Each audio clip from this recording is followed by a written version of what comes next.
In this video, we will see how to operate profile. So go to OPT IBM WebSphere application server profiles, and in here the name of the profile. So if you see that the profile name has created exactly the name of the profile name we have given, the folder name also is created with the same thing.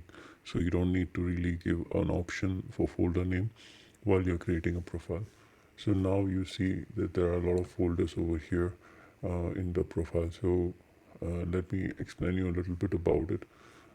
Configuration folder has WebSphere level configuration.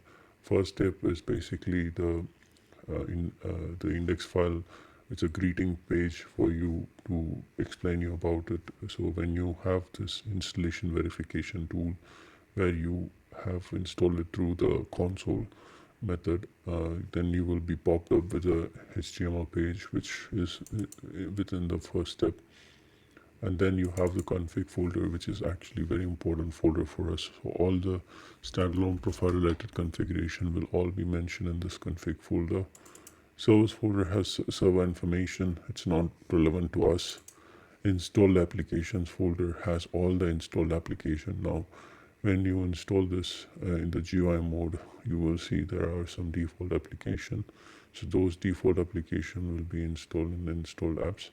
Installable apps folder will have the folders, the EAR file which is uploaded from your desktop when you are doing a deployment through console. So installable folder first goes in the EAR file sits here, and then from there it goes to the installed apps folder. etc folder has SSL and other related files like property files. Property folder has SOAP connection properties and other property files for your WebSphere. Some of the files are very important for us here, so we will talk about it when it's time. Bin folder has the binary files for the complete profile folder. So if you want to start this profile and actually use this to deploy applications, so the commands are under this bin folder. WS temp is workspace temp. So whenever there is workspace involved, like for example any changes in the configuration you're doing, so those configuration level changes will be first holded here temporarily, and then when you confirm those changes, then it goes and sits inside the configuration files.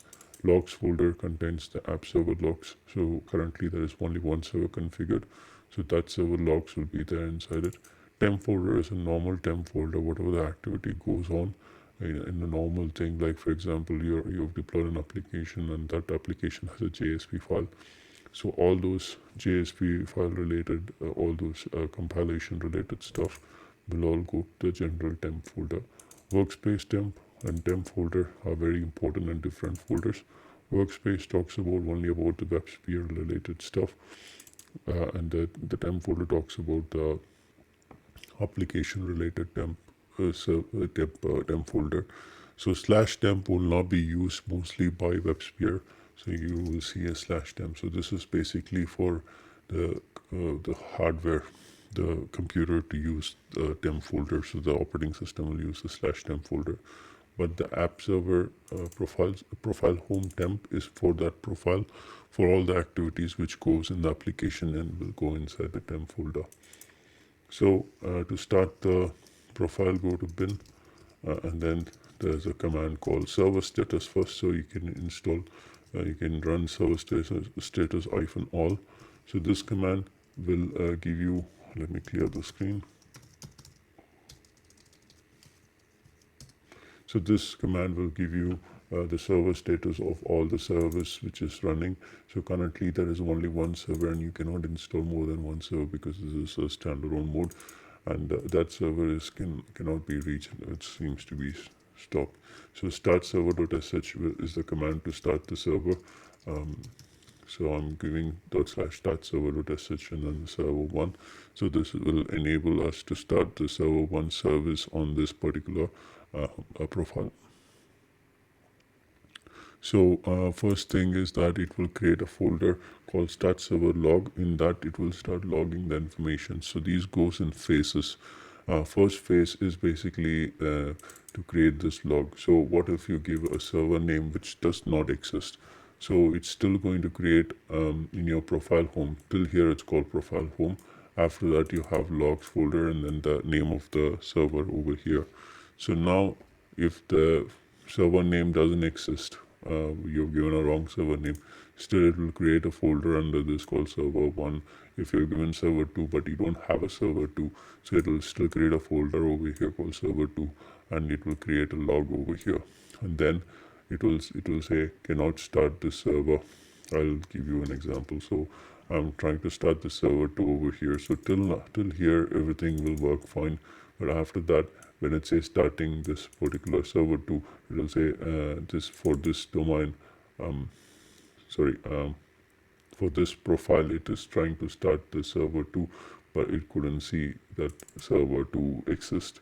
So then it gives you this error saying that this particular profile doesn't have the server 2 inside. So that way you can get to know that there is no file directory. So what it is actually is checking is like it is looking for server level configuration. For example, this is your profile home, and inside that you have a folder config cell, and then we have given the cell name as blah blah, right? So that is coming over here with node name, nodes, and then node name, and then server 2. So server 2.xml obviously won't be found because there is no server 2 configuration is there. Then it says that it has found some issue with that, so you can do -trace on this option. So the same command with -trace will give you more information about the errors which you're getting.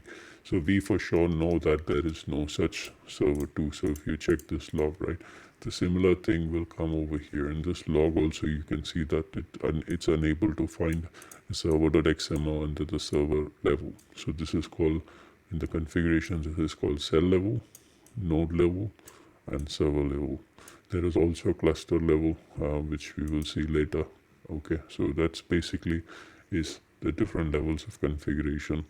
So it says that server 2 is not found and it's not able to start it. But then if it is found, right, how it is gone for server 1